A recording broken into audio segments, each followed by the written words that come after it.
আসসালামু আলাইকুম। নবম দশম শ্রেণীর সুপ্রিয় শিক্ষার্থীবৃন্দ, আশা করছি তোমরা সকলে ভালো আছো। তোমাদের জন্য তোমাদের 6 অধ্যায়ের প্রোগ্রামিং এর মাধ্যমে সমস্যার সমাধানের গুরুত্বপূর্ণ কিছু এমসিকিউ নিয়ে এলাম। ইনশাআল্লাহ এখান থেকে পড়লে তোমাদের হুবহু কমন পড়বে। চলো আমরা ধারাবাহিকভাবে দেখে নিই। প্রথম আমরা টপিক ভিত্তিক পড়ার চেষ্টা করব প্রোগ্রামিং ভাষা। কম্পিউটার সহ যে কোনো ইলেকট্রনিক ডিভাইস শুধুমাত্র বুঝতে পারে কি 0 আর 1। আমরা বইয়ের প্রথম দিকে এই লাইনটি দেখেছি। কম্পিউটার সহ যে কোনো ইলেকট্রনিক ডিভাইস শুধু বুঝতে পারে 0, যা মানে সে মিথ্যা ধরে, এবং 1 মানে সে সত্য বুঝে। এছাড়া সে তেমন কিছুই বুঝতে পারে না। এর পাশাপাশি দেখো এখানের মধ্যে আরও কিছু প্রোগ্রামিং তৈরি করার জন্য প্রোগ্রামিং কিছু ভাষা আছে। C plus plus, Python, Java, Perl, এগুলো সবগুলোই হলো প্রোগ্রামিং ভাষা। ব্যাখ্যা কেন দিচ্ছি? কারণ ব্যাখ্যা পড়লে তুমি দেখবে যে তোমার পরীক্ষা হুবহু 100% কমন পড়ছে। মানুষের জন্য সহজ বোধগম্য কোনটি? মানুষের জন্য সহজ বোধগম্য হলো প্রোগ্রামিং ভাষা। এটি মানুষের জন্য বোধগম্য। মানুষ মেশিন ভাষা বুঝতে পারবে না, অ্যাসেম্বলি ভাষা বুঝতে পারবে না, নিম্নস্তরের ভাষা মানুষ বুঝতে পারবে না। কোনটি প্রোগ্রামিং ভাষা? এখানের মধ্যে পাইথন একটি প্রোগ্রামিং ভাষা। মেশিন ভাষা প্রোগ্রামিং ভাষা নয়, এটিও হবে না, এটাও হবে না। নিচের কোনটি প্রোগ্রামিং ভাষা? আমরা দেখলাম পার্ল একটা কি প্রোগ্রামিং ভাষা, একটু আগে আমরা এখানের মধ্যে ব্যাখ্যায় সেটি দেখেছি। 11 নম্বর দেখো, কোন ভাষার রীতিনীতি অনুসরণ করে নির্দেশ লিখলে কম্পিউটার সহজে নির্দেশগুলো বুঝতে পারে?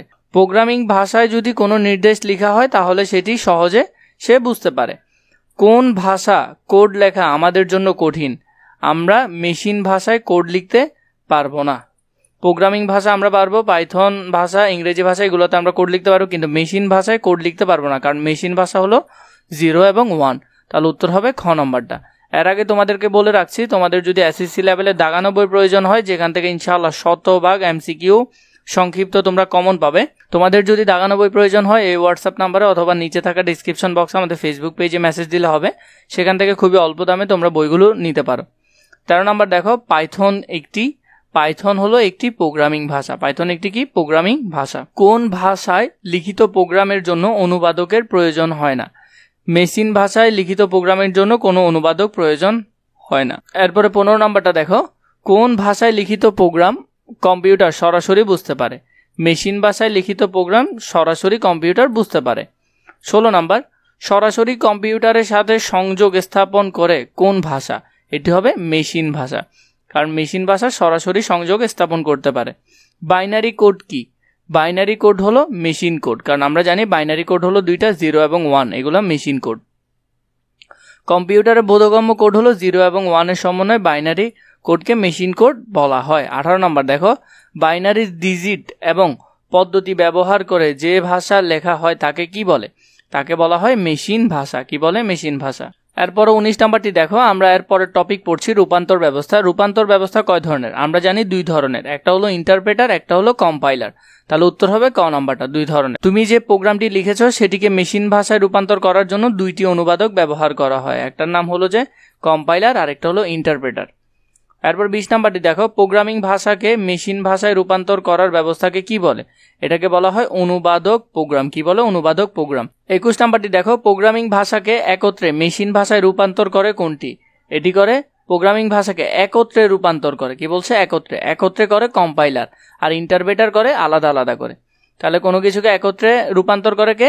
কম্পাইলার। কম্পাইলার কি করে? পুরো প্রোগ্রামটাকে একসাথে দেখে ফেলে এবং পুরোটার মেশিন কোড সে একসাথে জেনারেট করে। তারপর দেখো, প্রোগ্রামিং ভাষা ড্যাশ এবং মেশিন কোড। তাহলে একটা যদি থাকে ধরে নিবে যে এটা পুরো একসাথে কাজ করেছে, আর একসাথে কাজ করে কম্পাইলার। একসাথে কাজ করে কে? কম্পাইলার। 23 নম্বরটা দেখো, প্রোগ্রামিং ভাষায় লিখিত পুরো প্রোগ্রামটি একসাথে রূপান্তর করে কোনটি? এটি করে কম্পাইলার। কম্পাইলার কি করে? 23 নম্বরটা দেখো, প্রোগ্রামিং ভাষায় লিখিত পুরো প্রোগ্রামটি একসাথে রূপান্তর করে কোনটি? এটি করে কম্পাইলার, কারণ কম্পাইলার পুরোটাকে একসাথে রূপান্তর করে। 24 নম্বরটা দেখো, প্রোগ্রামিং ভাষা এটাকে একটা রূপান্তর মাধ্যম, এরপরে একটা মেশিন কোড, আবার সেটা মেশিন কোডে রূপান্তর করার পর আবার পরের নির্দেশে আসবে, আবার প্রোগ্রামিং ভাষাটা দেখবে, আবার নতুন করে আরেকটা কোড জেনারেট করবে। তাহলে এখানের মধ্যে মাঝখানের কাজটা কে করছে? ইন্টারপ্রেটার করছে, কারণ ইন্টারপ্রেটার প্রতিটা প্রোগ্রামকে আলাদা আলাদা করে দেখে আলাদা আলাদা করে কোড জেনারেট করে। তাহলে এটার কাজ হলো ইন্টারপ্রেটার। এটার কাজ কি? ইন্টারপ্রেটার। তাহলে এখানে মাঝখানে যেটা লেখা থাকে, এখানে কিন্তু তোমাদের বইয়ে কম্পাইলার লেখা আছে এবং লেখাটা কিন্তু ভুল এসেছে, এখানে ইন্টারপ্রেটার লেখাটাই হবে তোমাদের বইয়ে। তোমাদের যদি পুরো অধ্যায়ের ভিডিও প্রয়োজন হয় আমার এখানে থাকবে নিচে ডিসক্রিপশন বক্সে। তোমাদের পুরো অধ্যায় নিয়ে বিস্তারিত আমি আলোচনা করেছি, নিচে ডিসক্রিপশন বক্সে পুরো অধ্যায়ের ভিডিওর লিঙ্কটি থাকবে এবং কমেন্ট বক্সেও থাকবে। তোমরা যদি খুঁজে না পাও তাহলে আমাকে কমেন্ট করে জানাবে। লাইন বাই লাইন রূপান্তর করে কোন রূপান্তর ব্যবস্থা? এটি হলো ইন্টারপ্রেটার রূপান্তর ব্যবস্থা। ইন্টারপ্রেটারের কাজ কি? এক লাইন করে রূপান্তর করে। ইন্টারপ্রেটারের কাজ হলো এটাই। সি প্রোগ্রামিং ভাষায় প্রতিটি নির্দেশ স্টেটমেন্ট শেষে কোন চিহ্ন দিতে হয়? সেমিকোলন চিহ্ন সব দিকে দিতে হয়। উপরের মধ্যে তোমার এই চিহ্নটা সব দিকে, প্রতিটা স্টেটমেন্ট শেষ হওয়ার পরেই তোমাকে দিতে হবে। এরপরে 28 নাম্বারটা দেখো, কোনটি শিক্ষানবিশ বন্ধ প্রোগ্রামিং ভাষা? এটি হলো পাইথন। পাইথন সবচেয়ে সহজ, অনেক সহজ। এটি শিক্ষানবিশ বন্ধ প্রোগ্রামিং ভাষা। সহজে শেখার জন্য পাইথন বেশ মজার একটি প্রোগ্রামিং ভাষা, মানে এটি সহজে শেখা যায়। 29 নাম্বারটি দেখো, পাইথনের ব্যবহার ক্ষেত্র নয় কোনটি? পাইথন কোথায় ব্যবহার করা হয় না? পাইথন ব্যবহার করা হয় না এডিটিং এর ক্ষেত্রে। পাইথনে আউটপুট হিসেবে কোনো কিছু প্রিন্ট করে আমরা জানি প্রিন্ট এবং ব্র্যাকেট থাকে, এটা হলো যে তার ফাংশন। পাইথনে কোনো কিছু আউটপুট পেতে হলে প্রিন্ট দিয়ে মাঝখানে যে লেখাটা লিখবে সেই লেখাটাই আউটপুট হিসেবে আসবে। যেমন এখানে আসবে হ্যালো বাংলাদেশ লেখা। এখান থেকে নোটটি আছে, নোটটি চাইলে একটু পড়ে নিতে পারো। 31 নম্বরে বলেছে প্রিন্ট আমি বাংলাদেশকে ভালোবাসি। প্রোগ্রামটি রান করলে আউটপুটে কি দেখাবে? আমি বাংলাদেশকে ভালোবাসি এই লেখাটা দেখাবে। এখানে দেখো শেষে কোটেশন আছে, কোটেশন কিন্তু দেখাবে না। প্রিন্ট এটাও দেখাবে না, ব্র্যাকেটও দেখাবে না, এরপরে ইংরেজিতেও দেখাবে না। উত্তর হবে ঘ নাম্বারটা, আমি বাংলাদেশকে ভালোবাসি। টেক্সট প্রিন্ট করতে প্রিন্ট ফাংশনটি টেক্সটকে কিসের মধ্যে? তাহলে এখানের মধ্যে হবে যে সিঙ্গেল কোটেশন। প্রিন্ট এই লেখাটিকে কি করতে হয়? সিঙ্গেল কোটেশনের মধ্যে রাখতে হয়। নিচের কোন সিনট্যাক্সটি সঠিক? এখানে দেখো শেষে একটি আছে, তাহলে হবে না এটা।